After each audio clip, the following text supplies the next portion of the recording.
it's the thing is, you have a lot of false deities. We believe that some of those false deities are our own desires. For example, the Quran says, أَفَرَأَيْتَ مَنِ اتَّخَذَ إِلَهَهُ هَوَاهُ. Have you seen the one who takes his own desires as a god?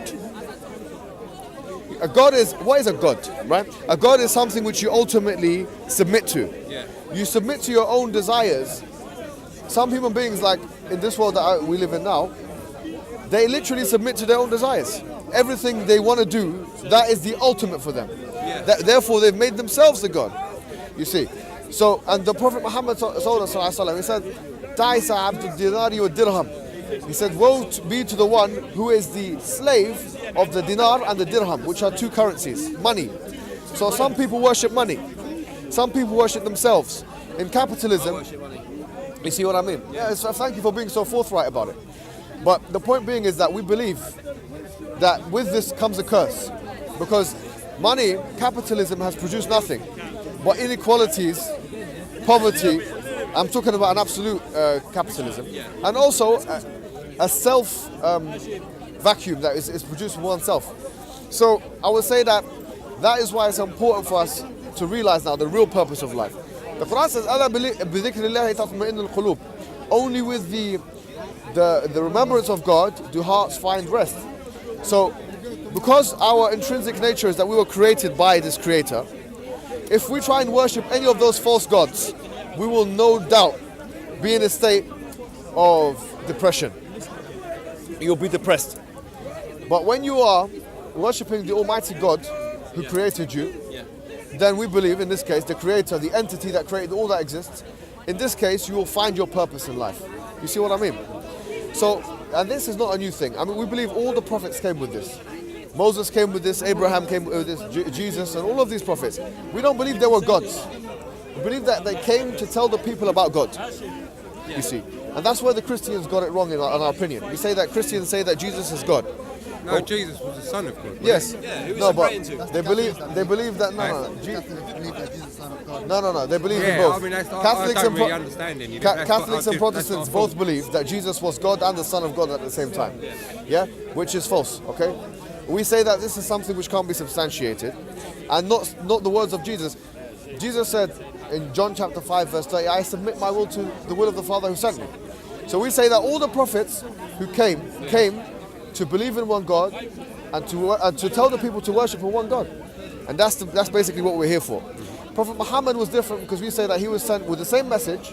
The difference being was that he, instead of saying it to the people, locals, he said it for all humanity. In chapter 7 verse 157 or 158 of the Quran, it says, say, O Muhammad, inni Rasulullah ilaykum jami'an, that I am a prophet for all of you all together.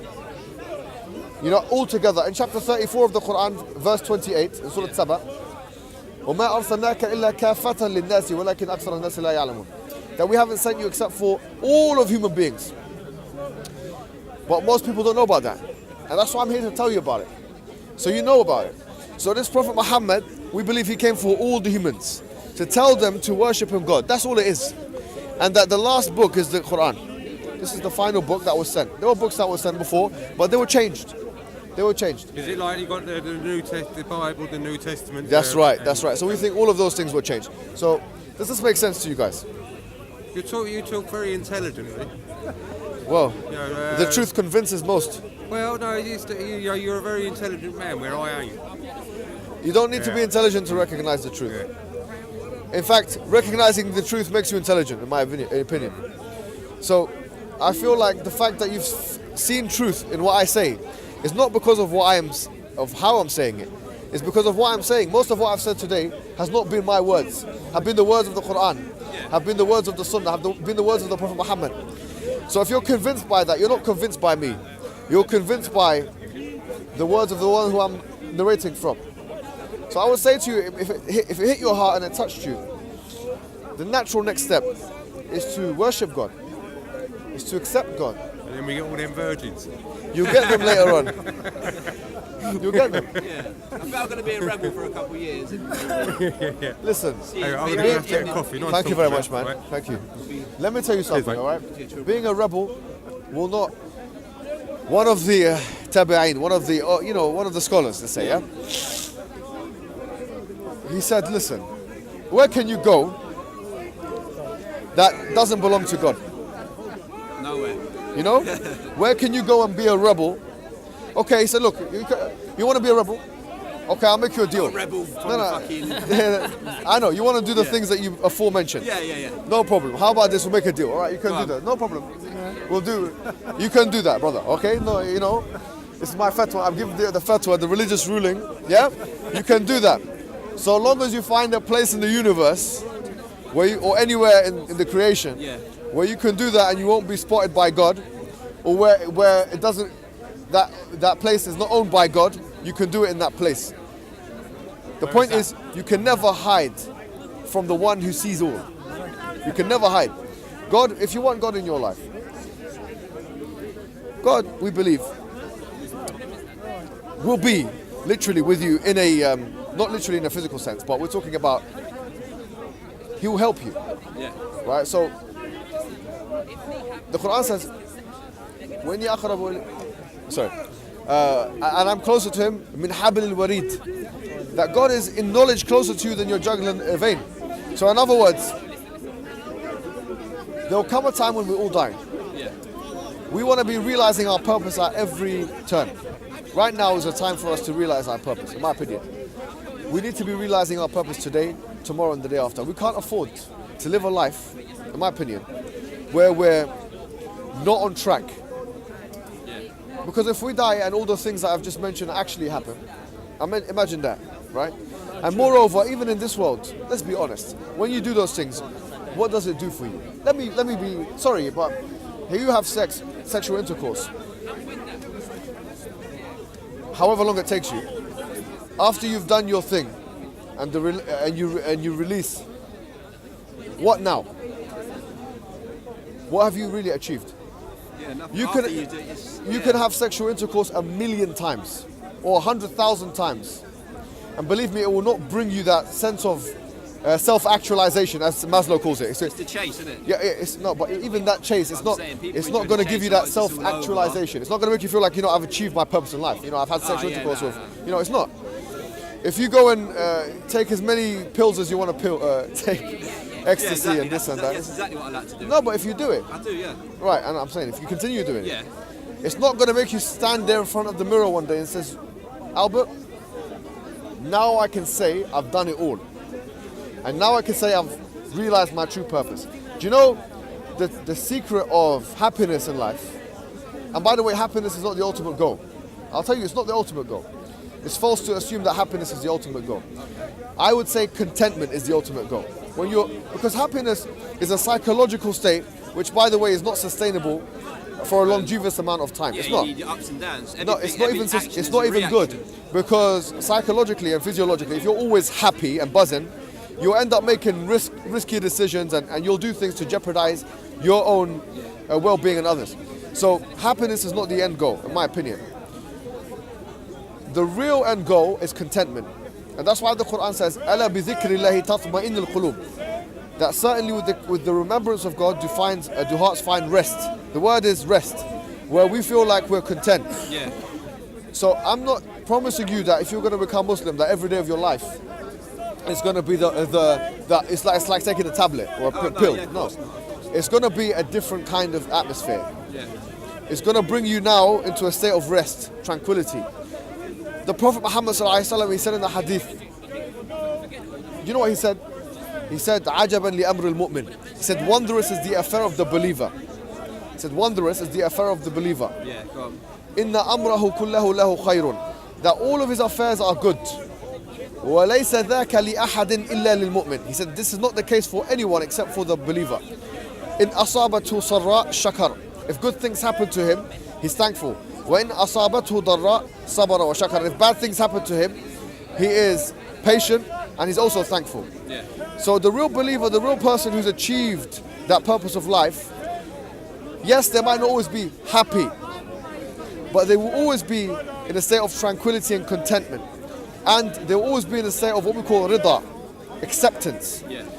So this is what I can promise you. If you are a true Muslim, if you become a true submitter to God's law, Yeah. what will happen is No, you're not going to get like a ecstasy rush. You're not going to get that kind of a rush. But what you are going to get, if you do it properly over a span of a consistent period of time, is you'll get contentment, fulfillment, and tranquility. As a matter of fact. As a matter of fact. And you will not be touched with depression. That is something I can guarantee you. Really? Yes. If you're doing it properly, you will not be touched with, in my opinion, you will not be touched by depression. Right? Can I add So, something to that? Sorry to interrupt. yeah, of course. So basically, the brother spoke well. Like obviously, there's nothing that you can get from it. But the thing is this: becoming a Muslim. If you forget the Arabic word, Muslim means something to submit. But before you become a Muslim, this is the kind of stuff you go through: awareness, knowledge of God, and then after that, slowly you get to everything. So what do I mean by awareness? There are people that think the Quran is specific about the people that they talk to. Like every verse for certain people. The Quran literally says, this verse are for those who think, these verses are for the wise, these verses are so on and so on. So depending on what kind of person you are, for example, I like to reflect on nature. For example, I like the patterns of nature. I like how when you take a bee or a certain insect out, everything else collapses. And I'm thinking, whoa. I'm thinking like if you take human beings out, everything will stay. So everything will be the same way. But you try to mess up with the laws of nature, things collapse. You feel me? So as a human being, where am I from? Why am I not connected to the chain?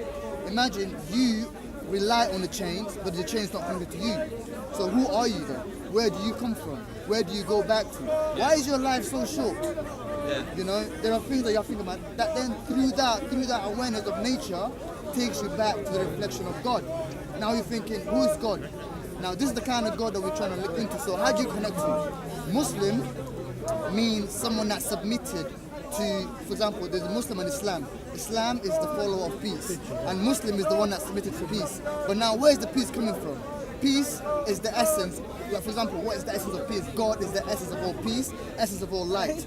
In this world, we have two kinds of lights. We have borrowed light and a given light. For example, the sun is a given light. The moon is a borrowed light. But the soul is a given light.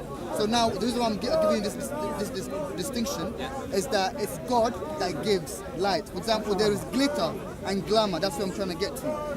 Glitter and glamour, they only glitter through borrowed light. For example, you get a diamond, you light up, you put a torch on it, it will glitter. Take the torch away, it will dim off. So human beings certainly chase glitter and glamour, things that without the essence, without the given light of God, they would dim out. You understand? So that is becoming a Muslim is submitting to the peace, to the light of the essence, to where light and peace comes from. So once you gain that, then everything else will make sense to you. It's like adding 1 + 1 = 2. You know, Islam, it's not like, it's like a mathematical effect.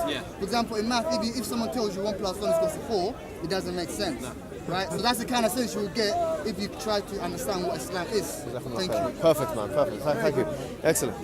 So what I'm going to say to you now is I think the next step for us could be the following, Now, being a Muslim doesn't mean that we're going to jump, you got to follow all these rules all the way, because it's difficult.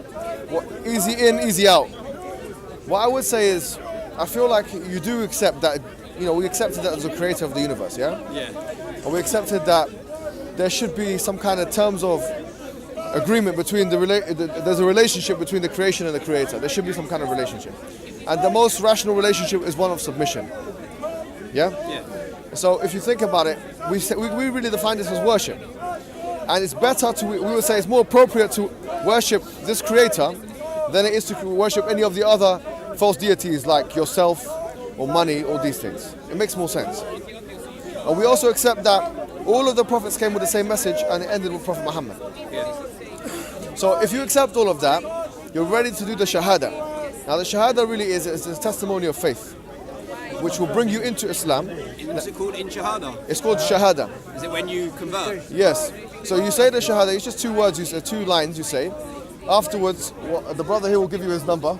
I'll give you my number. I will be in contact with each other, trying to tell you about the next steps. Of course, you can come to the masjid. It's next to Ramadan. Ramadan will be a nice time for you to get, into the community and stuff like that. So are you ready to do this? No. I like it. It was a good one. I like the brotherhood as well. Yeah. I like that. All right, if you're not ready to do it, it's fine. No, not yet. Like I said, I would be a rebel for a bit. Give it time. I'm open-minded. He'll still give you his number.